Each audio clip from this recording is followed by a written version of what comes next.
didn't know any better, I would think that this was a purposeful contrast on your behalf, because running the risk of repetition, I've said it to you before, I think you already know how much I absolutely detest the personage of Donald Trump. However, I want Donald Trump on the ballot. If Donald Trump is such an antithesis of American society, if Donald Trump is such an outlier, Tom, then the American people, there are 400 million people in the United States, will reject him. Because what this is starting to look like is that America is afraid to look at itself. Donald Trump won in 2016. He became the president. No one knew what kind of to expect. There were some clues. Okay, but now the country knows what it is. Mm-hmm. You had 4 years of that.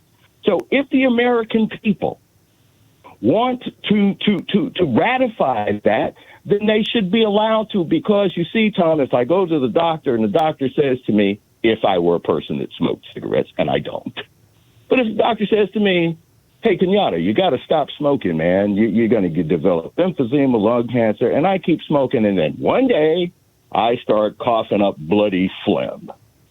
Guess what? When I see that bloody phlegm, maybe finally I will stop and say, I got to stop smoking. And the United States has been smoking electorally for a long time.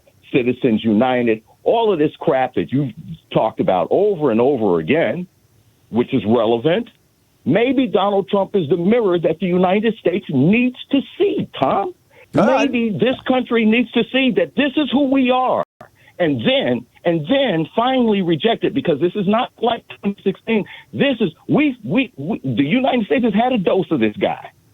So if he wins in 2024, what the country's doing is doubling down and saying we like it. And I not only want the American people to see it, I want the world to see it. If it's him, Idi Amin, Jeffrey Dahmer, Adolf Hitler, David Duke, I don't care. They should be able to run, because if they're that much of an outlier and antithetical to what this population is about, then there's nothing to worry about. Yeah. Tell me where I've got it wrong.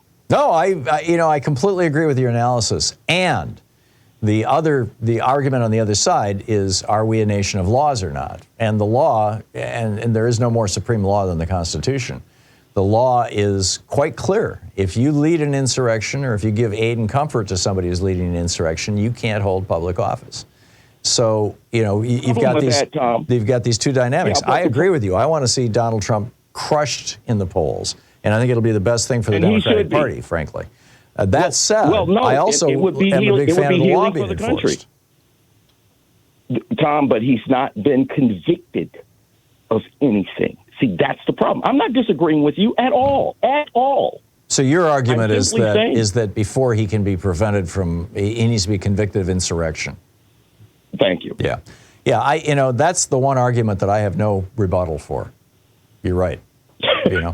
Other than that, you flat-footed? Well, no, it's that, we all have eyes, but Merrick Garland apparently doesn't have the guts to charge Trump with insurrection. I said that when I was reading the charges a minute ago, that insurrection should have been one of the charges that he was charged with.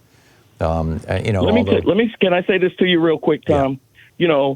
Keeping someone off the ballot, for the first time, I voted twice in my life. Both my guys won. I'm not going to say who they are. One of them's name started with an O. The other one started with an R. Forget about it. Okay. I was going to vote in 2016. I was actually going to get out there because I love Bernie Sanders. I have had the pleasure of actually speaking with him a couple of times on your show. I volunteered for Bernie Sanders. Without getting into the sausage making of partisan politics, he didn't make it on the ballot. And this is what I asked myself. In 2016, instead of Donald Trump, if we had Bernie Sanders, how differently 8 years later would this country look? Oh, it would be night and day. Yeah, it would be absolute night and day. And we both know that. Particularly if he had a majority in the House and Senate, like Joe Biden did. And although, Joe Biden and Bernie have been working hand in glove, I mean, Bernie was in charge of the Budget Committee. He came up with all that cool legislation, the CHIPS Act, and, I'm not sure all of it. I think CHIPS might have come out of a different committee, but he did a lot of good stuff. Kenyatta, I got to run, but keep writing. I love your Substack newsletter. For people who don't know, just go to Substack.com and plug in Kenyatta. Kenyatta, thanks. Good to hear from you. Yes, sir. Yep. Bye-bye. Thank you. Bye now.